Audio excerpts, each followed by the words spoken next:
success stories told by the people who lived them. We're going to have some guests on this show that everybody knows, and we're going to have guests on this show that nobody knows yet. One by one, Nick Hyder is adding hits to the Hitstreak. Blessings, folks. Welcome back to another episode of the Hitstreak. I'm your man, Nick Hyder. And folks, I have heard all of your requests. I have talked about this guy in so many episodes, all the stories on other podcasts that I've gone on when people tell the stories about some of the most influential people in my life. This guy is somebody that I'm proud to call one of my closest friends. And I don't want to anybody to feel left out like my parents or anything else, but this guy has had a major impact on my development, both personal and professional, folks. I'm proud to call him my best friend. My pastor, Pastor Roger Patton, is not in the building. He's out there in sunny California today. Roger, say what's up to everybody, man. Hey, how's it going, Nick, and everybody who's joined in the program? It's an honor to be with you guys, and I'm out in the field today. I'm in my car. I was planning to do this podcast in the office.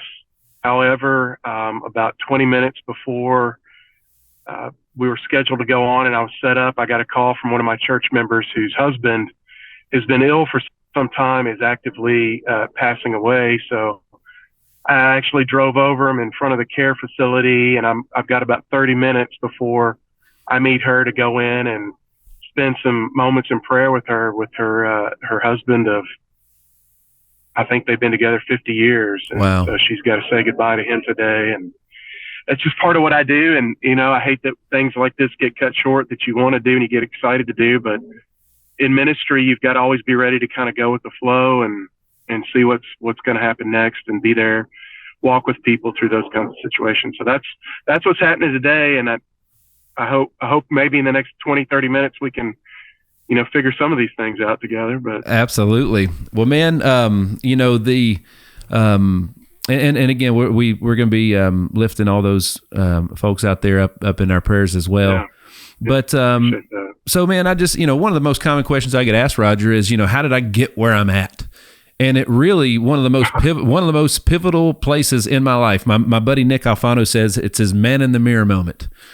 And was when I met you, and I think it was 2013 when you became the new pastor of our church at the time, and we just kind of started building a relationship. And then in 2014, I approached you and said, I want to marry my girl and make make an honest woman out of her, and we want to join the church. And I was like, but I just need help, man. And that next, we were almost inseparable for a few years. How many years was it? Do you know?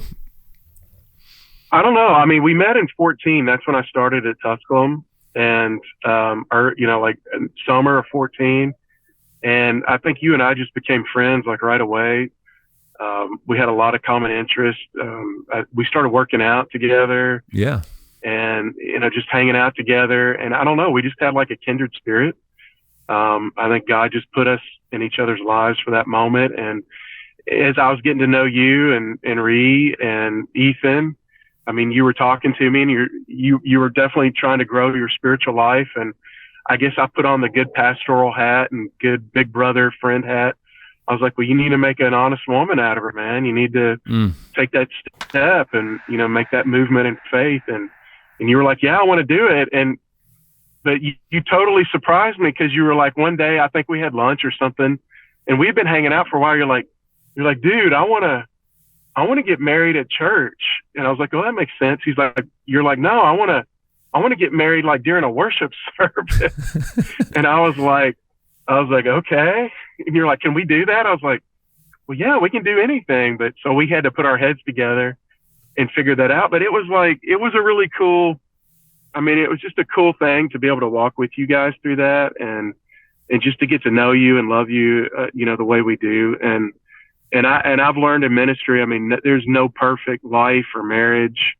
But I think through God's help, we just made a decision, and I guess he just impressed upon me to try to guide you guys to put God first. And that was the key to all of it. Yeah. And you guys did it, man. You did it. You you stood up. I think it was one of the coolest things I've ever done as a pastor, is like, give the message, do all the worship stuff, and then go, by the way, everybody, we've got a special event. And then like the lights go down and the music comes up and Rhiannon walks down the aisle and you walk in, you've got a suit on. And it was just, it was pretty cool. It was a pretty cool moment. Well, it was very unique, to say the least.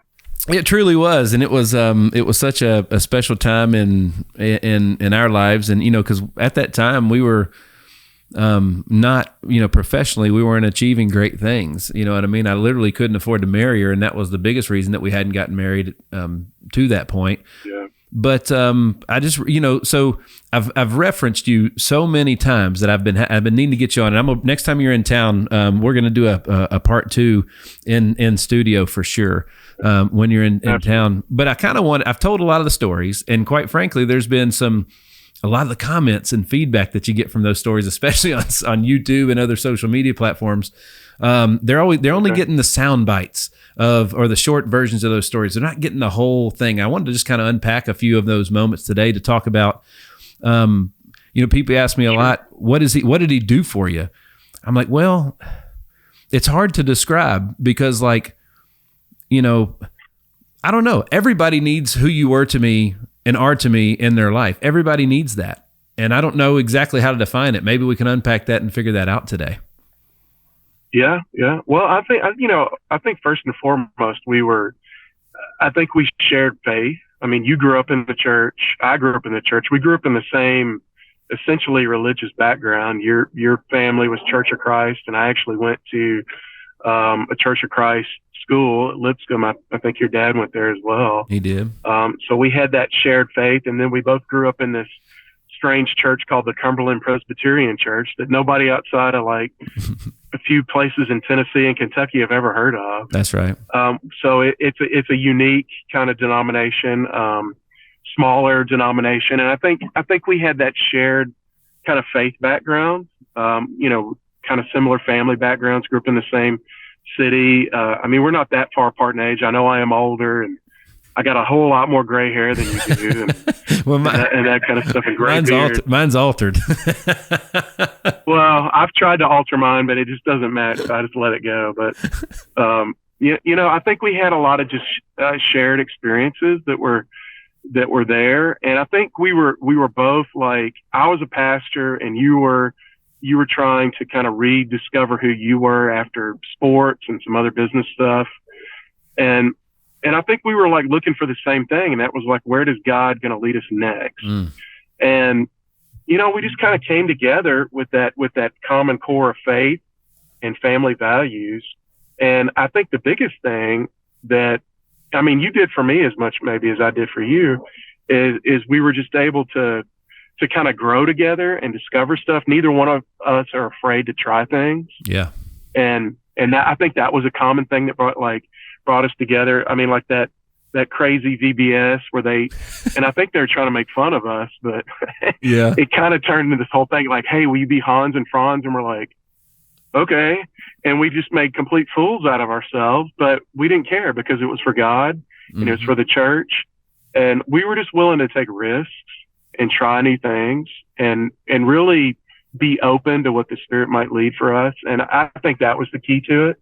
And I hope, it has been for me, and I hope for you, like in your business and your family and your work, your church life, you're just willing to try new stuff and keep it fresh, and keep falling back on that faith that really carries you through it. I want to thank all of our loyal fans that spread across all 50 states and 14 different countries. It's absolutely amazing. Folks, help us keep spreading the word, right? Share your favorite episodes with friends and make sure that you are liking and subscribing to the Hitstreak on all digital platforms. Thanks again, and we look forward to more. I was trying to think back at really like one of the most, I feel like I truly got to know my wife on a level that was absolutely necessary in the months that we met. We met with you basically once a week for a few months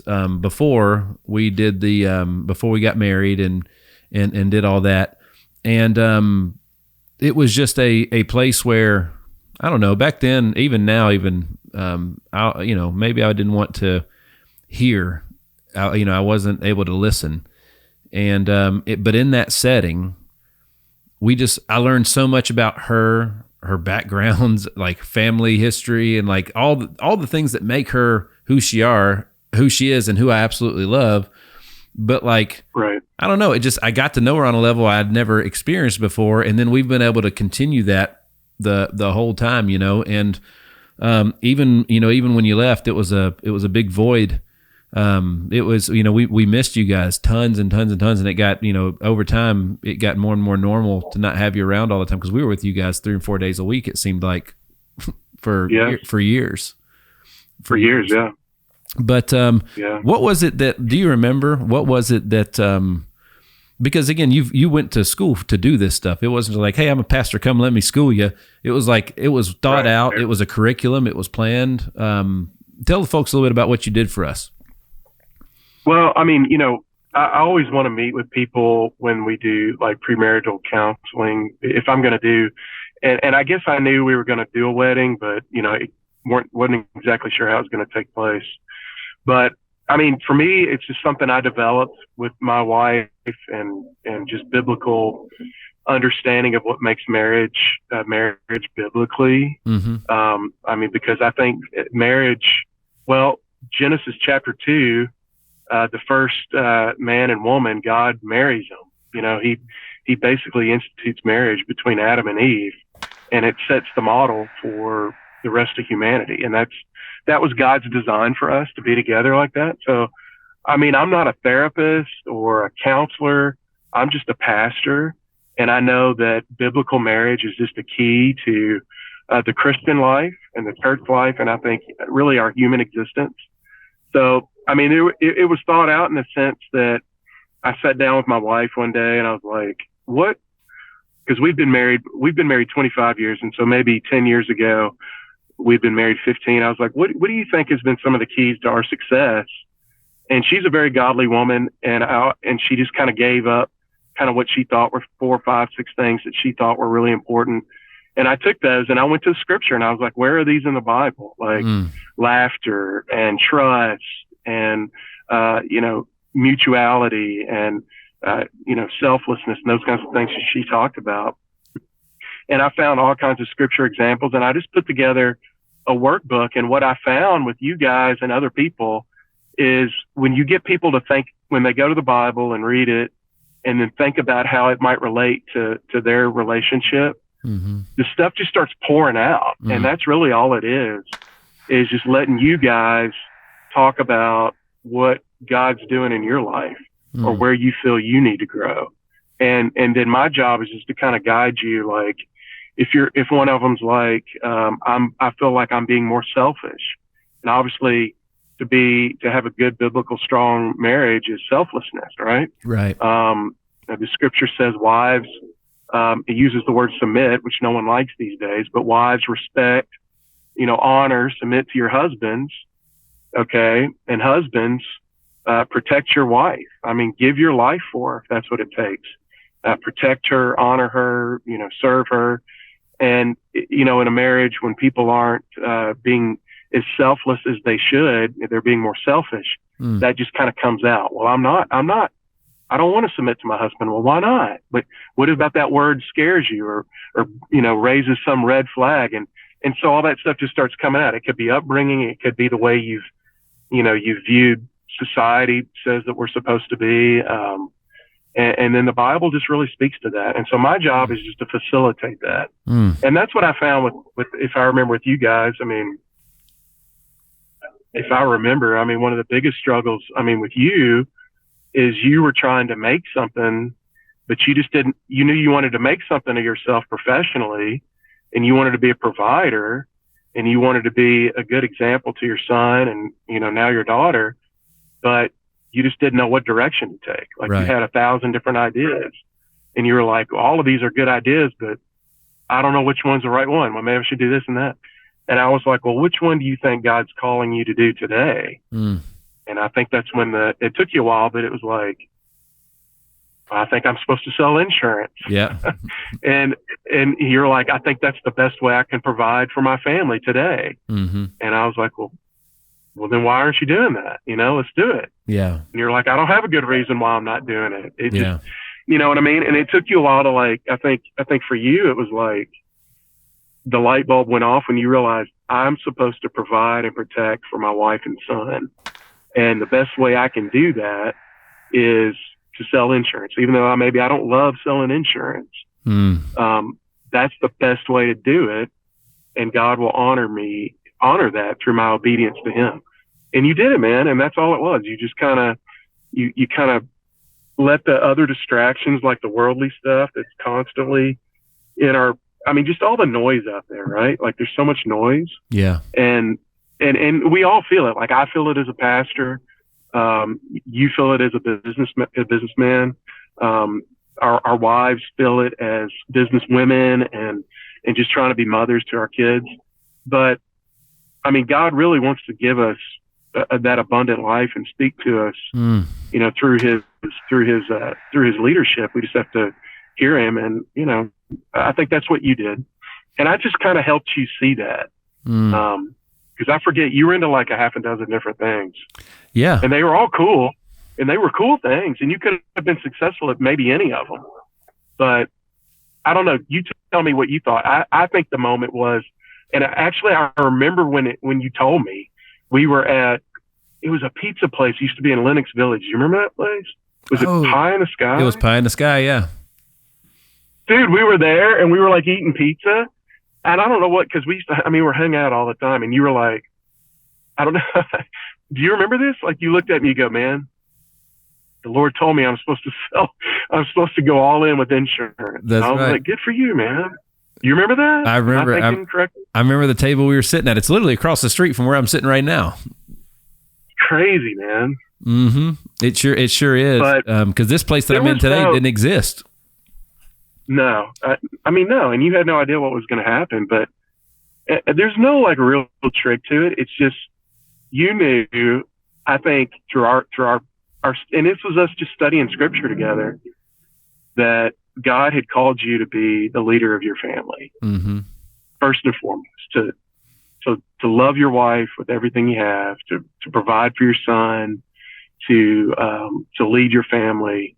And your question was, well, how can I best do that? And you didn't know, but the Lord somehow told you going all in at US Health was the way to do it. So that's your story to tell, not mine. But in some way, it hit you and you were like, I'm all in, man. This is what I'm going to do. And that's when the Lord started working through you.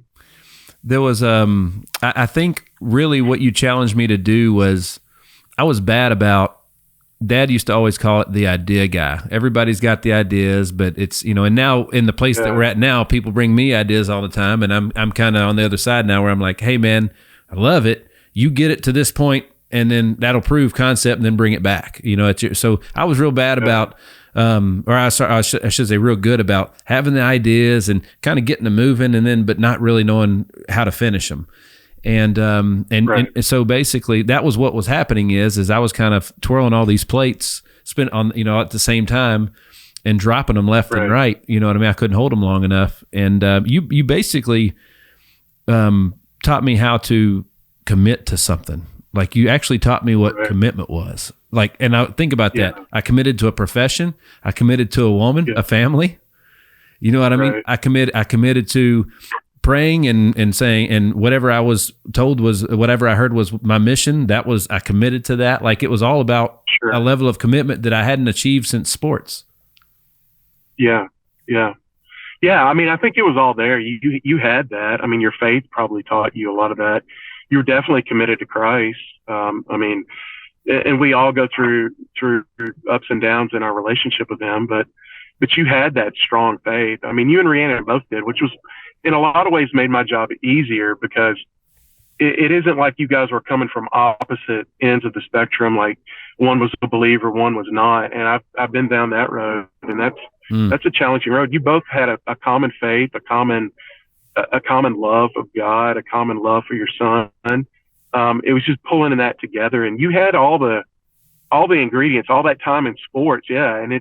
And like I think it became a new challenge for you. Like you built your agency around that commitment to sports and team, like Team Hider. I love that. Like, so it was in you all along. God had been cultivating that. Yeah. And it's just like, it clicked for you and you're like, this is it. Like, I can make this work.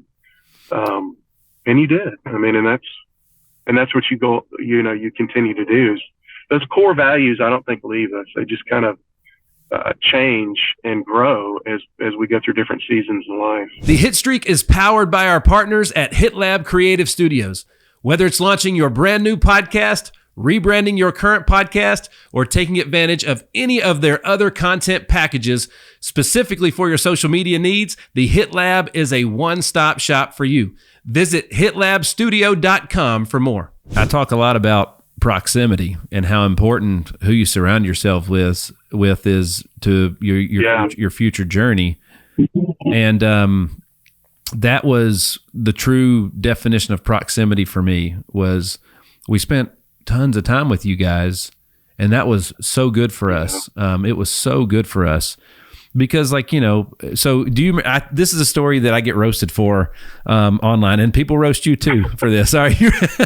So do you remember this? So when we had the ceremony, so the way it was is we actually came to join the church as a family and reaffirm our faith, and then that led to the shotgun wedding, right? Yeah, we just did it all at once. Did it all at once, and but like I tell the story about, and I still don't know how you got there, but so you said, "Ladies and gentlemen, Mr. and Miss Nick Hyder," and you're standing behind us when we're facing the crowd, right? And then right. And then we're going to walk out to the center doors, right? And you did, and we did, and we shook some hands on the way out, but you beat us to the front, right? How did you get there? You so remember? fast? Well, okay. Remember the old church? So our church, the church you grew up in, and where I was the pastor.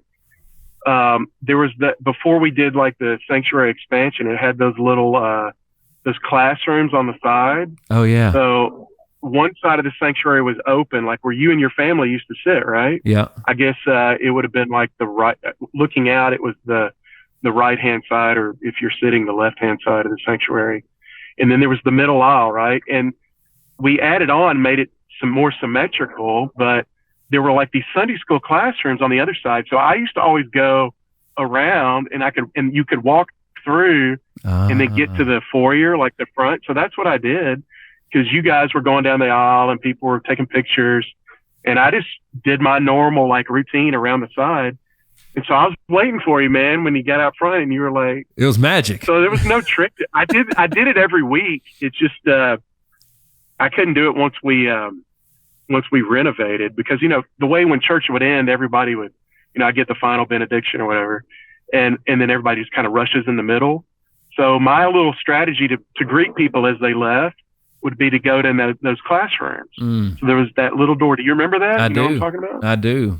Yeah. So that's all it was. There was no like, I didn't like, go through the roof or anything. I just casually walked along. Well, it was, we've talked about that many times, but it was what you said when you got to the other side.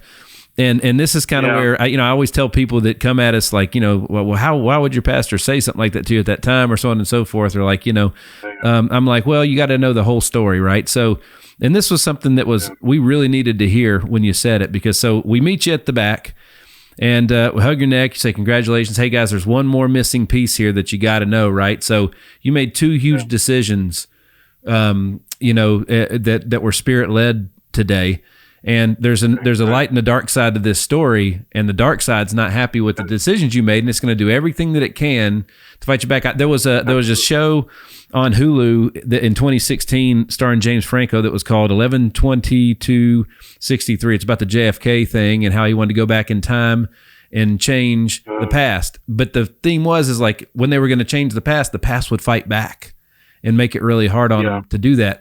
And that was basically what you were alluding to, is saying, hey man, like, and literally like, dude, we had cars break down, everything at home broke. Like I lost some clients, anything that could go wrong right after that day went wrong.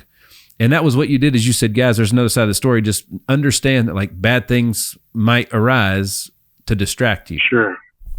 Well, it's just, it's just a common concept. And I think we talked about it in our counseling together, premarital workshop, that, I mean, the enemy, let's go back to Genesis chapter 2. God puts Adam and Eve together.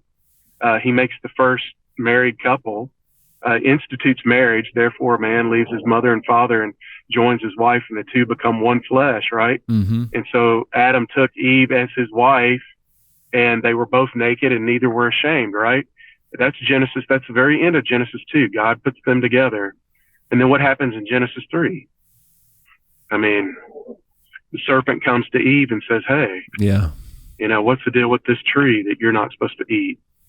And immediately he breaks down their marriage. He tries to break down the family. Right. That's where sin enters the world. And so the devil, the greatest threat to Satan is the church, right? Mm-hmm. To him, he sees us as a threat to him, the body of Christ. And it's no coincidence that Paul, I think he compares the church to marriage. The basic human relationship in this world is a husband and wife in marriage. One husband, one wife is marriage, biblical marriage. And the devil wants to destroy that because to him, his fate is already sealed, but I think he wants, out of anger and just jealousy and everything else that is him, he wants to destroy as many of us in the process as he can. And the number one way he's going to do that is attack a husband and a wife. That's what he did to literally the first married couple in the Bible. And it, created original sin for all of us. We're all born into sin. But Christ has redeemed us, through his body. That's right. And his blood. So that's what I was trying to kind of get at, is like, Satan didn't care about you guys as much when you were just living together or cohabitating or just dating or trying to raise a family. But now that you've made a Christian commitment before God and a congregation, he wants to try to tear it apart. Yeah. That's right. And he does. He does it all the time. And that's why Paul says, put on the full armor of God. Yeah. So I just want to prepare you to tighten the belt and put on the breastplate and that's right. Get the sword sharp and get ready for battle, man, because it's going to come. And it does to everybody. I think it's just part of our experience as believers. Absolutely. Well, it's one of the things in our final minutes before you got to go and serve those that need you is I used to ask this question to you a lot. It's nothing against therapists out there. I was totally against going to one because I felt like they make a living based on me going there, so they're never going to want me to stop, So like, why would they want me to ever heal and be done? There's some truth to that. So, us having you was incredibly important because I wasn't going to really talk to anybody else. But I used to ask you a lot, why don't more people, and nothing against Tony Robbins or any of the other gurus. I get called a guru all the time and I want to help. But like, why don't more people go to seek out a pastor versus, I don't know, a stranger that has a big, course or online presence? Sure. Well, I don't know. I've thought about that a lot. I think you trusted me, so that was important for you. And I think there's a lot of great therapists out there. A lot of good Christian therapists. I would preface that. I think it's important as a believer to look to someone who shares the same faith we do, because some therapists do not. And that can be, I think that can lead to a lot of trouble, because therapists have a lot of influence. They have a lot of training over the mind and over psychology. And it's just like a doctor, right? They have a great skill. Let's face it. I have a skill. I don't know if it's that great, but they've been to school and they have a great skill that can do a lot of good. It can do a lot of harm. Right. And more therapists are not, they're not of faith. And so they don't believe the way we do. They don't, understand God the way we do or respect God. I think for pastors, I think the church is going through a lot of change right now. A lot of pastors want to be famous. I don't want to be famous. The last thing I want to be is known outside of the congregation I serve. And the reason, and it's not because, and I don't think all famous preachers are bad. I'm not saying that. But I think, the pastor's main job is to be a shepherd and to point people to the good shepherd, who's Jesus, right? Jesus is the good shepherd, our ultimate shepherd. And a pastor's main job is to help walk along with people, get to know them, and point them to him, right, the good shepherd. And I've done a lot of study and research on this, and about the most people you can do a really good job with is about 150 people max. That's about the number of people a pastor can know by name. I mean, know inner details about their lives, have time to physically do things with, like, go to the hospital and pray with them, or meet with them for dinner, or go to ball games, do these kinds of things. But I think that's what's missing. Like, it's that connection, because people, you confided in me because you trusted me, but you trusted me because we spent hours in the gym, and we ate dinner together, and we rode around and listened to music together. We played music together. We had ideas together. So, and it took time for you to trust me, and I became your friend, and I was your pastor, and I was trying to guide you to the pastor, the shepherd, right? Yeah. Because I'm not the shepherd. I'm just a shepherd. And I think the church has suffered as smaller churches have gone away. Yeah. I mean, that's kind of what the church was built on, a family. Right. I mean, you don't want to be so small to where, it's inbred and that kind of stuff. Right. I mean, there's problems there, right? Yeah. But, the problem with the mega church is you've got a personality that, most of the people can never really know and trust the way you can if you have a smaller congregation. Got it. And I think ego plays into that, because, like, it takes a lot of practice and work to get good, to become well-versed in speaking to a large audience or teaching. I mean, it just takes so much time. Yeah. And I get how it can happen. I know, and I have pastor friends that have pastors, or they're pastors of, multiple thousand member churches. And they'll tell me the same thing. They're like, it becomes really hard to step away from that after you've spent so much time and people start counting on you.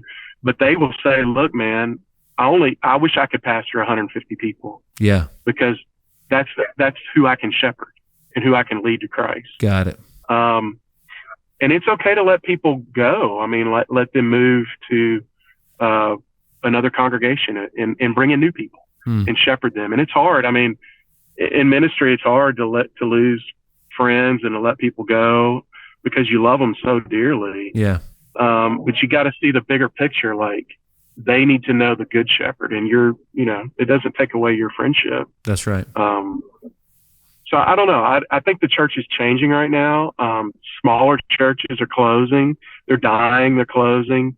And mega churches are getting bigger. They're getting more. They're getting multiple campuses. And I heard somewhere where they're talking about using holograms to, put pastors in different churches, which I think is just, it's crazy. I'm like, I know they're great, man. Like, they're great speakers. And I totally give them props for that, because I know how much work it takes.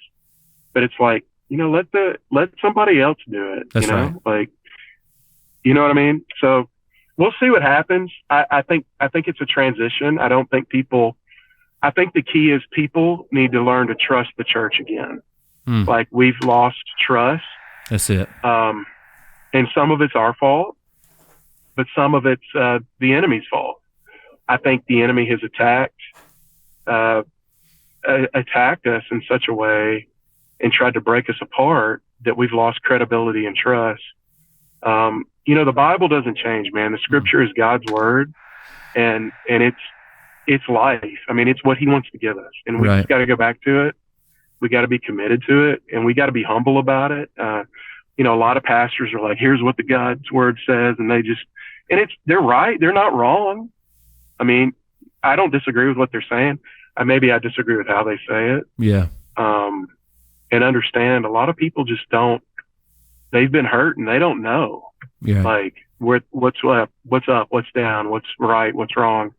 And you got to guide them. You got to love them gently, and they got to trust you. That's right. I think that's, at the end of the day, man, I mean, that's what it comes down to. And that's what I trust you, you trust me. we can be honest with each other, and that's taking time, right? And it's a relationship. Absolutely. That you have to build. Absolutely. You got to go through battles together and that kind of stuff. The Hitstreak is powered by Team Hyder.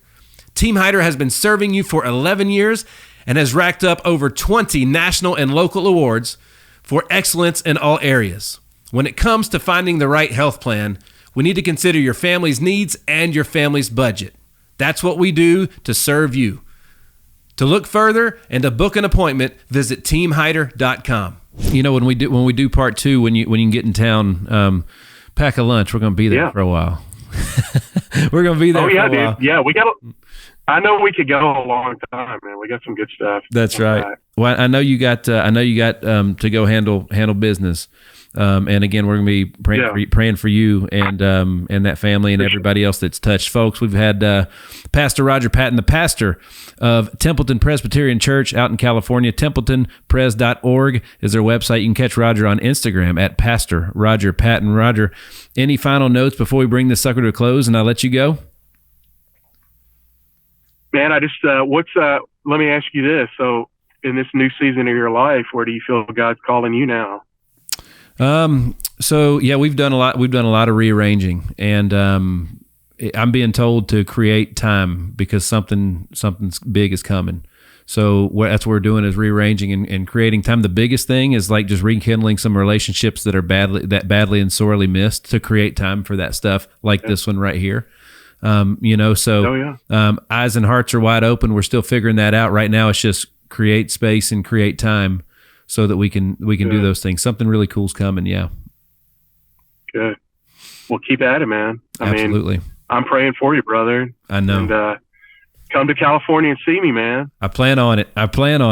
Well, man, again, thanks so much for taking the time. I know you're juggling a lot right now, but again, it's immeasurable. My apologies. No worries, none needed. It's just immeasurable, the impact that you've had on my family's life, man, and by far for the better in our spiritual life and everything else. And I just thank you, brother. I appreciate you. Well, you've had an impact on me too and our family, so it's a two-way thing. So thank you for being such a great friend. Absolutely. And a great inspiration to me as well. Well, supporter. Do me a favor.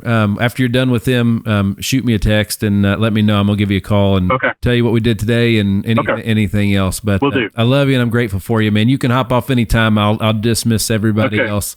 And again, I appreciate you, man. Thank you so much. Yeah, love you too, bro. All right, catch you later. Yes, sir. Take it easy. See you. Once again, folks, that was my guy, the amazing Pastor Roger Patton. And man, that guy means more to me than you guys could ever understand. And the amount of the amount of growth, personal growth, spiritual growth, family growth that has come from having a relationship with a person like that. And big shout out to his wife, Karis, who has been obviously if right there with him is her the whole time. And she's not taking on any new clients because she's full, but she's quite a fantastic accountant. She has basically functioned like a CFO, an unnotarized CFO for us for years. So we're totally grateful for them. Wish them the best. We miss them terribly out in California, but it was, even though it was a quick episode, it was very important for me to get Roger on, just because you guys keep asking, when is this guy Roger going to come on the show? And so what we'll do is next time we bring him on, we'll kind of recap what we talked about today, and we'll tell some of those stories, because we got into some stuff. If you ain't ever had a little bit of fun, we had some, we vacationed with these guys, we traveled with them, and there's a whole lot of laughs. Roger and them are no strangers to funny business and shenanigans and all those things. So again, Pastor Roger Patton, the pastor of the Templeton Presbyterian Church out in California, and miss them greatly. And I'm so grateful to have him on the show. Right. So I don't know how we do, Ben. Pretty good. I think so. Yeah. Awesome. Pretty good. Well, it was great to have him. Again, he taught us, working with Roger was the pivotal moment, the inflection point, the man in the mirror moment for our family to grow into where we are and who we are and what we are today. And I'm forever grateful for him for doing that. Not a lot of people know that my wife and I we lived in the same place, but technically we were separated at the time when we started working with Roger. So keep your hearts open, folks, because God is talking to you. And I'll leave you guys with a couple of quick notes. Let me pull them up real quick. The Hitstreak is powered by Rack Financial. When it comes to your credit card merchant processing, Rack Financial is efficient, reliable, and trusted. At the end of the day, when it comes to processing your credit card payments, they make it simple, the way it's supposed to be. Check out Rack Financial. Here we go. So obviously, teammates communicate the play or your faith to other teammates, right? So Roger is somebody that I consider a teammate. The power of proximity, we referenced that in there. There is a room full of people today that you need to be in. Being in that room would change your life, or at least open your eyes to abundance, which would change your life. And the question is why aren't you in that room? You know what I mean? For me, why do we go to church on Sundays? I get asked that question a lot. For me, Sundays are a chance, or Sundays at church are the time to fill the tank full of fuel. It's a necessary pit stop to keep leading not just leading the race, but winning the race. And no matter what, and this is something that I heard Coach Prime Deion Sanders say when he saw his feet after he'd had that major surgery where they'd removed toes. You know, he basically he saw it. He saw what would scare the bejesus out of most people, you know, and he just looked down at his missing half a foot, and he just said, you know, God's got me. God's got me. You got to believe in your faith. And in church this a couple of Sundays ago, Pastor Josh Heisman, a previous guest, was talking about the power of prayer, right? So check it out. God always speaks to us. He's speaking to you right now. But without prayer, you won't hear.